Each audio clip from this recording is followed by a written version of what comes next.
ഓം ശ്രീ ഗണേശ ശാരദാ ഗുരുഭ്യോ നമഃ. ഓം ശ്രീ നാരായണ പരമഗുരവേ നമഃ. നമ്മുടെ ഇന്നത്തെ സത്സംഗ് വേദിയിലെ എല്ലാ സുഹൃത്തുക്കൾക്കും നമസ്കാരം. നമുക്കിന്ന് നാരായണ ഗുരുദേവൻ്റെ ആത്മോപദേശ ശതകം എന്ന ദാർശനിക കൃതിയിലെ അറുപതാമത് ശ്ലോകമാണ് പരിചയപ്പെടേണ്ടത്. ശ്ലോകം ഒന്ന് വായിക്കാം. അറിവിനെയും മമതയ്ക്കധീനമാക്കി പറയും ഇതിൻ പരമാർത്ഥമൂർത്തിടാതെ പറകിലും അപരതത്വമെന്ന പോലെ ഈ അറിവറിയുന്നവനന്യമാകുവില്ല. അറിവിനെയും മമതയ്ക്കധീനമാക്കി പറയും ഇതിൻ പരമാർത്ഥമൂർത്തിയിടാതെ പറകിലും ആ പരതത്വമെന്ന പോലെ ഈ അറിവ് അറിയുന്നവനും അന്യമാകുവില്ല. സാരം: പരമാർത്ഥം മനസ്സിലാക്കാതെ അറിവിനെ പോലും തന്നിഷ്ടപ്രകാരം പറയും.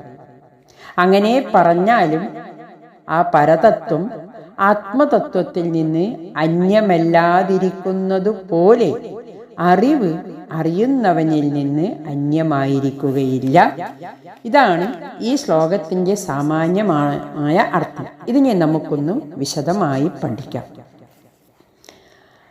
അറിവും അറിയുന്നവനും രണ്ടല്ല എന്ന് നാം പഠിച്ചു. അറിവിനെ വിട്ടത ഞാനുമില്ല, എന്നെ വിട്ട് അറിവുമില്ല. അറിവ് പ്രകാശമാണ്, അറിവും അറിയുന്നവനും ഒരു പൊരുളാണ്, അറിവും അറിയുന്നവനും ഒന്നു തന്നെയാണ് എന്ന് നാം 59-ാമത്തെ ശ്ലോകത്തിൽ പഠിച്ചു. ഇവിടെ അറിവിനെയും മമതയ്ക്കധീനമാക്കി പറയും. അഖണ്ഡബോധത്തെ, ചൈതന്യത്തെ മമതയ്ക്കധീനമാക്കി പറയുന്നു. മമത ഞാനും എൻ്റേതും എൻ്റെ ദൈവം തൻ്റേതാക്കി പറയുന്ന പ്രവണത എല്ലാവരിലുമുണ്ട്. ഞാനും എൻ്റേതും സാധാരണ ലോകർക്കുള്ളതാണ്. എന്നാൽ അറിവിൻ്റെ പരമാർത്ഥം, അറിവ് എങ്ങും നിറഞ്ഞതാണ്, പ്രകാശമയമാണ്, നിസ്തരംഗ തേജോ സാഗരമാണ്, അത് ദ്യോവാണ് എന്നൊക്കെയാണ് ഗുരു പറയുന്നത്. പല കൃതികളിലും ഗുരു അഖണ്ഡമായ ബോധത്തെ ഇങ്ങനെ പ്രഖ്യാപിക്കുന്നു. അണ്ടകടാഹം നിറഞ്ഞിരിക്കുന്നത് ഈ ബോധമാണ്. ഒരു പരിധിയുമില്ലാതെ ബോധസ്വരൂപമാണ്. ആത്മാവിൻ്റെ ഏകത്വം തിരിച്ചറിയാത്തത് കൊണ്ടാണ് നാം മറ്റു ജീവജാലങ്ങളെ കൊന്നു തിന്നുന്നത്. അതിൻ്റെ വേദന തൻ്റെ വേദനയാണെന്ന് നാം അറിയുന്നില്ല. കാരണം നമ്മുടെ ശരീരബോധം അത്ര കണ്ട് ശക്തമാണ്. ശരീരം കൊണ്ട് നാം വേറെയാണെങ്കിലും ആത്മാവ് കൊണ്ട് നാം എല്ലാം ആത്മസഹോദരങ്ങളാണ്, ഒന്നാണ്. നമുക്ക് ശരീരബോധം ശക്തമാകുമ്പോൾ സഹജീവി സ്നേഹം ഇല്ലാതാകുന്നു. എല്ലാം എൻ്റേതാണ്, എനിക്ക് വേണ്ടിയാണെന്ന് നാം സ്വയം പറഞ്ഞ് അറിയുന്നു. ഗുരു പറയുന്നു, ഇതിനെയൊക്കെ കൊല്ലുന്നതെങ്ങനെ? നമുക്ക് പക്ഷെ അതൊന്നും അറിയില്ല. കൊല്ലുന്നത് നമുക്ക് വേണ്ടിയിട്ട് നമ്മുടെ ഭക്ഷണത്തിൻ്റെ ഇഷ്ടം നോക്കി നാം ഓരോന്നിനെയും കൊന്നു തിന്നുന്നു. നമുക്ക് ശരീരബോധം ശക്തമായത് കൊണ്ടാണത്രേ ആത്മാവിൻ്റെ ഏകത്വം തിരിച്ചറിയാത്തത്. ആത്മാവിൻ്റെ ബോധം തിരിച്ചറിയുക എന്നതാണ് ആത്മോപദേശ ശതകത്തിലൂടെ ഗുരു ഉപദേശിക്കുന്നത്. അറിവിനെയും മമതയ്ക്കധീനമാക്കി പറയും ഇതിൻ പരമാർത്ഥമൂർത്തിയിടാതെ. ചൈതന്യമുള്ളത് കൊണ്ടാണ് നാം പ്രവർത്തിക്കുന്നത്, ചിന്തിക്കുന്നത്, പറയുന്നത്.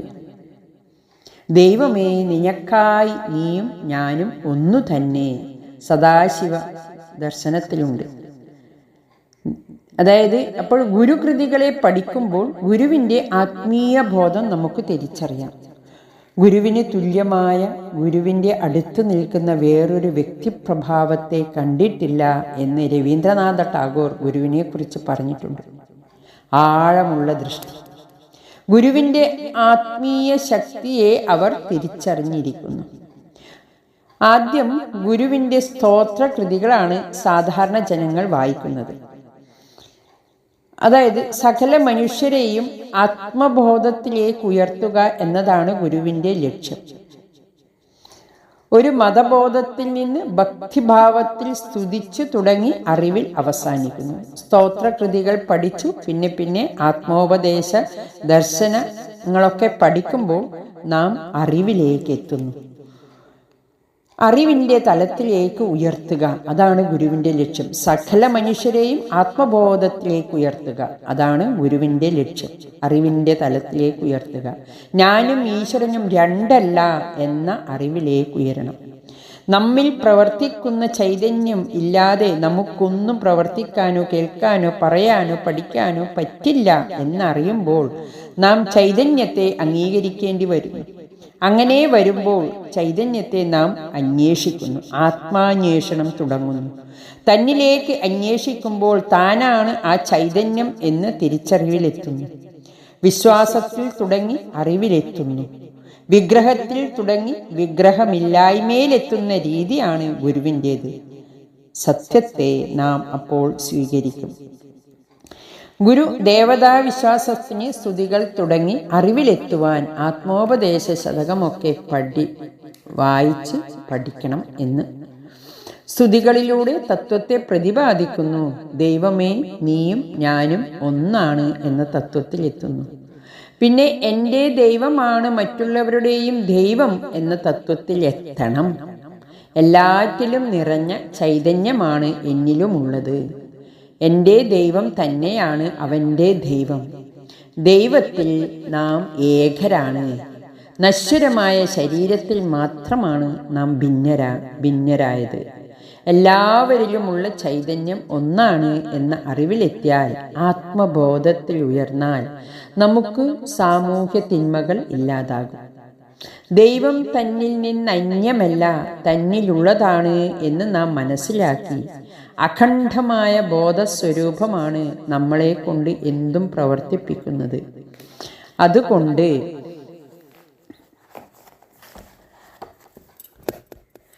ഗുരു ദൈവദശകത്തിൽ പറയുന്നു, നീയല്ലോ സൃഷ്ടിയും സൃഷ്ടാവായതും സൃഷ്ടിജാലവും, നീയല്ലോ ദൈവമേ സൃഷ്ടിക്കുള്ള സാമഗ്രിയായത്. നീയല്ലോ മായയും മായാവിയും മായാവിനോദനും, നീയല്ലോ മായയെ നീക്കി സായുജ്യം നൽകും ആര്യനും. ദൈവമല്ലാതെ വേറെ ഒന്നുമില്ല. കാണുന്നതെല്ലാം ദൈവമാണ്. ദൈവത്തിൽ നിന്ന് വേറിട്ടൊന്നുമില്ല. തന്നിൽ നിന്ന് അന്യമായ ഒരു ദൈവവുമില്ല എന്ന് ഗുരുദർശനം വ്യക്തമാക്കി തരുന്നു. ദൈവത്തെ പുറത്ത് അന്വേഷിക്കേണ്ട, ദൈവത്തെ എൻ്റെ ഉള്ളിൽ, എൻ്റെ അകത്ത് അന്വേഷിച്ചാൽ മതി. ഗുരുദർശനം പഠിക്കുമ്പോഴാണ് നമുക്ക് ഗുരു പറയുന്നത്, മതമേതായാലും മനുഷ്യൻ നന്നായാൽ മതി എന്നത് മനസ്സിലാക്കും. മതം ഇവിടെ അപ്രസക്തമാണ്. മനുഷ്യൻ നന്നായാൽ മതി. തന്നിൽ നിന്ന് അന്യമല്ലാതായ ദൈവത്തെ മതം അന്യമാക്കി കാണുന്നു. ദൈവത്തെ പ്രീതിപ്പെടുത്തണമെന്ന് പറഞ്ഞ് മതം മനുഷ്യനെ ചതിച്ച് പണമുണ്ടാക്കുന്നു. ഗുരു സത്യം പറയുന്നു, അറിവ് അറിയുന്നവന് അന്യമാകൂല. ദൈവം തന്നിൽ നിന്ന് അന്യമല്ല എന്ന് ഗുരു പ്രഖ്യാപിക്കുന്നു. മതത്തെ പ്രത്യക്ഷത്തിൽ നിഷേധിക്കാതെ മതതത്വത്തോട് വിയോജനം പ്രകടിപ്പിക്കുന്നു. മതത്തിൻ്റെ നിസ്സാരത, മതത്തിൻ്റെ നിരർത്ഥകത എല്ലാം ഗുരുദർശനം പഠിക്കുമ്പോൾ നമുക്ക് മനസ്സിലാക്കാം. പരോക്ഷമായി മതതത്വത്തെ വിയോജിക്കുന്നു ഗുരു. തന്നിൽ നിന്ന് അന്യമല്ല ദൈവം എന്നത് സനാതന ധർമ്മ തത്വമാണ്. അത് തന്നെയാണ് ഗുരു ആത്മസാക്ഷാത്കാരത്തിലൂടെ സ്ഥിരീകരിച്ചത്. ആ പരതത്വമെന്ന പോലെ ഈ അറിവ് അറിയുന്നവൻ അന്യമാകുകയില്ല. ദൈവം എൻ്റേതാണ് എന്ന് പറയുന്നുണ്ടെങ്കിലും പരതത്വം എന്ന പോലെ അറിവ് അറിയുന്നവന് അന്യമാകുകയില്ല. അങ്ങനെ പറഞ്ഞെന്ന് കരുതി, ദൈവം എൻ്റേതാണ് എന്ന് പറഞ്ഞെന്ന് കരുതി അവനൊരു ദൈവമോ മറ്റൊരാൾക്ക് വേറൊരു ദൈവമോ ഉണ്ടാകുകയില്ല. അജ്ഞാനം കൊണ്ടാണ് അവൻ അങ്ങനെ പറയുന്നത്. അത് തെറ്റാണ് എന്നവൻ അറിയുന്നില്ല എന്നു കരുതി അന്യനും എനിക്കും അവനും മറ്റൊരാൾക്കും വേറെ വേറെ ദൈവമൊന്നുമില്ല. അറിവ് അറിയുന്നവന് അന്യമാകുകയില്ല. തന്നിൽ നിന്ന് അന്യമായ വേറൊരു ശക്തിയില്ല. തന്നിലുള്ള അഖണ്ഡമായ ശക്തി തന്നെ സർവത്ര ഉള്ളത്. ഞാൻ എന്നും നീ എന്നും വ്യത്യാസമില്ല. അറിവുകൊണ്ട് മാത്രമേ സത്യത്തെ മനസ്സിലാക്കാൻ പറ്റുകയുള്ളൂ. ഇരുട്ടത്ത് ഒരു കയറിനെ കണ്ടാൽ നാം പാമ്പാണെന്ന് കരുതിയാൽ അത് പാമ്പാകുമോ? എത്ര നല്ല ദൃഷ്ടാന്തമാണ് ഗുരു പറയുന്നത്. ഇരുട്ടത്ത് കയറിനെ കണ്ടാൽ പാമ്പാണെന്ന് കരുതിയാൽ അത് പാമ്പാകുമോ? ഒരിക്കലുമില്ല. അത് അവൻ്റെ തോന്നലാണ്. ഏതുവരേക്കും വെളിച്ചം കൊണ്ടുവന്ന് അവന് മനസ്സിലാക്കണം ഇത് പാമ്പല്ല കയറാണ് എന്ന് മനസ്സിലാകുന്നതുവരെ ആ കയറിനെ പാമ്പാണെന്ന് കരുതി ജീവിക്കും. വെളിച്ചത്ത് അവന് ആ സത്യം, ആ പരമാർത്ഥം ബോധ്യപ്പെടും. അറിവ് കൊണ്ട് മാത്രമേ സത്യത്തെ മനസ്സിലാക്കാൻ പറ്റുകയുള്ളൂ. ഇതിൻ്റെ എല്ലാം അടിസ്ഥാനം അഖണ്ഡമായ ബോധത്തിൽ ഉയർന്നു പൊങ്ങുന്നതാണ് സകല ചരാചരങ്ങളും. ആത്മാവ് മാത്രമാണ്, പ്രകാശം മാത്രമാണ് സത്യം. പ്രകാശം വന്നാൽ അന്ധത മാറുന്നു, ഇരുട്ട് മാറുന്നു. വെളിച്ചമാണ് നമ്മെ നയിക്കുന്നത്.